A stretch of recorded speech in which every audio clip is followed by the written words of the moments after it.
UP जिला सराबस्ती भोजपुर ग्राम गड़ियनपुरवा निवासी रमेश कुमार। ये वीडियो बना के डाल रहा हूँ। एक प्रधानी में एक साइड आरसीसी है, एक साइड खड़ंजा उलझवा के प्रधान ने कोई सीधी कार्रवाई नहीं किया इस पे।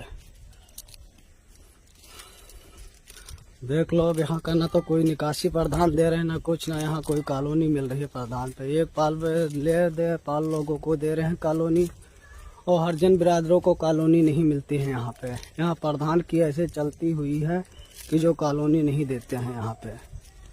बाकी इस साइड गड़ियनपुरवा में देखो कॉलोनी को भरा पड़ा है, मगर चमारन पे कॉलोनी ये नहीं दे रहे हैं प्रधान। इनके 10 साल प्रधानी हो चली है, ये किसी को भी कॉलोनी नहीं देते हैं। जो भी खड़ंजा पहले का रिपेयर था उस खड़ंजा को भी इसने उलझवा दिया प्रधान ने।